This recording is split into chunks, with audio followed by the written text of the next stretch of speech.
Dear students, हम class 9th में कृतिका भाग 1 में हिंदी की श्रेष्ठ लेखिका मृदुला गर्ग के द्वारा लिखित मेरे संग की औरतें नामक चैप्टर पढ़ रहे हैं। इस चैप्टर में लेखिका ने वर्णन किया है कि मेरी नानी एक पुराने ख्यालों की महिला थी। वह जो भी कार्य किया करती थी, जो भी विचार किया करती थी, वह निष्पक्ष भाव से विचार किया करती थी और जिस कार्य के लिए उनकी सलाह ली जाती थी, उनकी सलाह एक पत्थर की लकीर के समान बन जाती थी, जिसे सभी पूरा किया करते थे। मैंने अपनी दादी को कई बार कहते सुना था कि हम हाथी पे हल ना जुतवाया करते, हम पे बैल हैं। लेखिका कहती हैं कि मेरी दादी कहा करती थी कि हम हाथी से बैल खेत जुतवाया नहीं करते हैं, हल को नहीं चलवाया करते हैं, क्योंकि हमारे पास खेत जोतने के लिए बैल हैं। बचपन में ही मुझे इस जुमले का भावार्थ समझ में आ गया था, जब देखा था कि हम बच्चों की ममतालु परवरिश के मामले में माँ के सिवा घर के सभी प्राणी मुस्तैद रहते थे। दादी और उनकी जेठानियों को ही नहीं, खुद मर्द जात पिताजी भी थे। लेखिका कहती हैं कि सभी बच्चों की परवरिश में मुस्तैद रहते थे, बहुत ही बच्चों का ध्यान रखा करते थे, पर ठोस काम न करने का यही मतलब नहीं था कि माँ की आज़ादी का जुनून कम था। वह ठोस काम नहीं किया करती थी, लेकिन इसका मतलब ये नहीं था कि माँ को आज़ादी का जुनून नहीं था। माँ भी चाहती थी कि हम आज़ाद हों, हम अंग्रेज़ों के संघर्ष को ख़त्म करें, हम अंग्रेज़ों की गुलामी को तोड़ें। माँ भी आज़ादी चाहती थी। इस तरह से लेखिका कहती हैं कि वह भरपूर था और अपने तरीके से भी उसे भरपूर निभाती रहीं।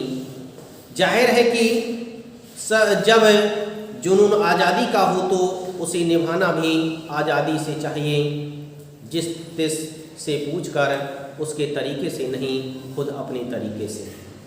लेखिका इस बात के लिए कह रही हैं कि यदि हमारे अंदर किसी कार्य को जुनून उत्पन्न होता है, किसी कार्य को करने के लिए ललक उत्पन्न होती है, तो उस कार्य को हमें उसी तरीके से निभाना चाहिए। यदि हमारा कार्य, हमारे कार्य का जुनून आज़ादी है, तो हमारा कार्य भी आज़ादी से ही होना चाहिए। यदि हम कार्य उसी तरह से करते हैं तो हमें उस कार्य में अवश्य सफलता प्राप्त होती है। इस तरह से मेरी माँ भी आज़ादी से ही कार्य किया करती थी। हमने अपनी माँ को कभी भारतीय माँ जैसा नहीं पाया, ना उन्होंने कभी हमें लाड़ किया, ना हमारे लिए खाना पकाया और ना अच्छी पत्नी बहू होने की सीख दी। कुछ अपनी बीमारी के चलते भी वे घर बार नहीं संभाल पाती थीं, पर उसमें ज़्यादा हाथ उनकी अरुचि का था। उनका ज़्यादा वक्त किताबें पढ़ने में बीतता था, बाकी वक्त साहित्य चर्चा में या संगीत सुनने में, और वे ये सब बिस्तर पर लेटे लेटे किया करती थीं। लेखिका कहती हैं कि हमारी माँ भारतीय तो थीं, लेकिन कभी भी उन्होंने भारतीय के तरह क्रियाकलापों को नहीं किया। उनका अधिकांश समय किताबों को पढ़ने में ही बीत जाता था। कुछ तो वह बीमारी के कारण हम लोगों से लाड़ प्यार नहीं कर पाती थीं और कुछ उनकी आरुचि भी थी। वह लेट करके किताबें पढ़ा करती थीं, ग्रंथों को पढ़ा करती थीं, साहित्य को पढ़ा करती थीं और उसी में अपने समय को व्यतीत करती थीं। ये सब कार्य वह बिस्तर पर लेटे ही किया करती थीं। फिर भी जैसा मैंने पहले कहा था, हमारे परंपरागत दादा दादी या उनकी ससुराल के अन्य सदस्य उन्हें ना नाम धरते थे, ना उनसे आम औरत की तरह होने की अपेक्षा रखते थे। उनमें सबकी इतनी श्रद्धा क्यों थी, जबकि वह पत्नी, माँ और बहू के किसी प्रचारित कर्तव्य का पालन नहीं करती थी। लेखिका कहती हैं कि सभी का उनके प्रति इतना विश्वास क्यों था, क्योंकि यदि वास्तव में देखा जाए तो उन्होंने ना तो माँ का कर्तव्य निभा रही थी और ना ही बहू का कर्तव्य निभा रही थी और ना ही एक पत्नी का कर्तव्य निभा रही थी। उनका यह सब तरीका था, परंतु सभी लोग उनसे इस तरह की कोई भी अपेक्षा नहीं करते थे। उनका किसी भी तरह से तिरस्कार नहीं करते थे। सहाबी खानदान के रोग के अलावा मेरी समझ में दो कारण आए। वे कभी झूठ नहीं बोलती थीं और वे एक की गोपनीय बात को दूसरे पर जाहिर नहीं होने देती थीं। यह उनके अंदर खासियत थी कि वह कभी भी झूठ नहीं बोलती थीं, झूठ का सहारा नहीं लेती थीं और ना ही वह एक गोपनीय बात को दूसरे तक पहुंचाया करती थीं, दूसरे के सम्मुख कहा करती थीं। वह गोपनीय बात को गोपनीय तरीके से ही रखती थीं। उनका ये कार्य नहीं था कि किसी की बात के लिए किसी तक पहुंचाया जाए। इस तरह से दो बातें उनके अंदर खास थीं।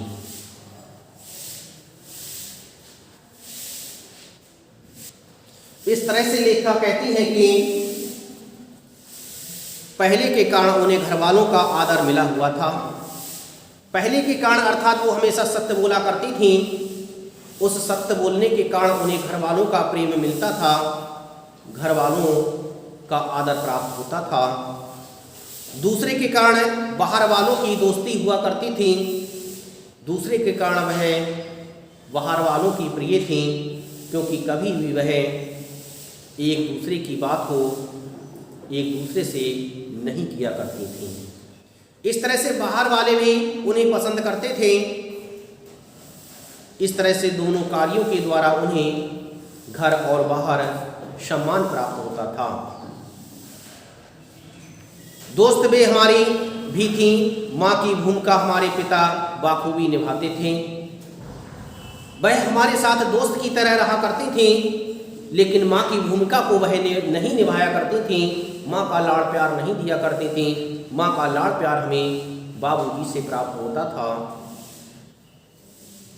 मुझे याद है बचपन में भी हमारे घर में किसी की चिट्ठी आने पर कोई उससे ये नहीं पूछता था कि उसमें क्या लिखा है, भले वह एक बहन की दूसरे के नाम क्यों ना हो, और माँ ये जानने को बेहाल हो कि बीमारी से वह उबरी या नहीं। छोटे से घर में 6 बच्चों के साथ सास ससुर आदि के रहते हुए भी हर वक्त व्यक्ति को अपना निजत्व बनाए रखने की छूट थी। इसी निजत्व बनाए रखने के कारण का फायदा उठाकर हम 3 बहनें और छोटा भाई लेखन के हवाले हो गए। लेखिका इस बात के लिए कह रही हैं कि हम सभी परिवार में रहते थे, लेकिन वहाँ पर कोई एक दूसरे से ये नहीं पूछा करता था कि क्या बात है। यदि कोई चिट्ठी आया करती थी तो चिट्ठी में भी एक दूसरे से नहीं पूछा जाता था, ना ही कोई एक दूसरे को बताता था कि इस चिट्ठी में क्या लिखा है, क्या इस चिट्ठी में माँ के हालचाल के बारे में पूछा गया है। इस तरह की कोई भी चर्चा घर में हुआ नहीं करती थी। इस तरह से लेखिका कहती हैं कि हम 3 बहनें और छोटा भाई लेखन के हवाले ही हो गए थे। हमें वो लाड़ प्यार, वो स्नेह प्राप्त नहीं हो पाया था जो एक माँ के द्वारा प्राप्त होता था।